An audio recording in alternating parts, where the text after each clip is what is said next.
Delhi police ने 5 अक्टूबर तक राजधानी में धारा 163 लागू की थी, लेकिन सुप्रीम कोर्ट में सुनवाई के दौरान केंद्र ने बताया कि उसने धारा 163 हटा दी है, जिस पर आप सरकार का कहना है कि ये एलजी की शर्मनाक हार है। साथ ही हिंदुओं के त्योहारी सीजन में धारा 163 का विरोध नहीं करने पर बीजेपी और आरएसएस की चुप्पी पर भी सवाल उठाए। दिल्ली पुलिस ने धारा 163 को हटा लिया है। केंद्र सरकार ने सुप्रीम कोर्ट को बताया कि धारा 163 लागू करने का नोटिफिकेशन वापस ले लिया गया है। कोर्ट में कालका जी मंदिर के पुजारी की तरफ से रामलीला और नवरात्रि के मद्देनजर सुप्रीम कोर्ट का दरवाजा खटखटाया गया था। इस मुद्दे पर आप सरकार भी केंद्र और एलजी को लगातार घेर रही थी। आप सरकार के मंत्री सौरभ भारद्वाज ने कहा कि तुगलकी फरमान को वापस लिया जाना दिल्ली वालों की जीत है और एलजी की शर्मनाक हार हुई है।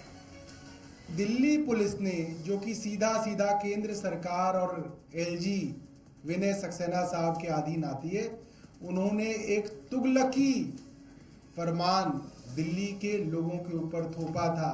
सुप्रीम कोर्ट में जब ये मेंशनिंग हुई तो केंद्र सरकार के एसजी तुषार मेहता जी ने कहा कि हम वो तुगलकी फरमान, वो दिल्ली पुलिस के ऑर्डर को वापस ले रहे हैं।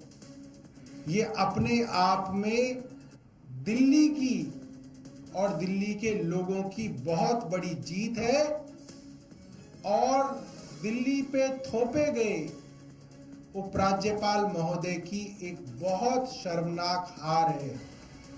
दिल्ली में धारा 163 को लागू करने का विरोध नहीं करने को लेकर सौरभ भारद्वाज ने बीजेपी और आरएसएस की चुप्पी पर भी सवाल उठाए। सौरभ भारद्वाज ने कहा कि हिंदू समाज के झूठे ठेकेदारों ने मुंह तक नहीं खोला। एक बात मैं जरूर कहूंगा कि जिस तरीके से हिंदुओं के अधिकारों को रोंदा गया और भारतीय जनता पार्टी बिल्कुल चुप रही, भारतीय जनता पार्टी के मुंह से चून ही निकली। अभी तक 3 दिन हो गए इस ऑर्डर को पास किए हुए।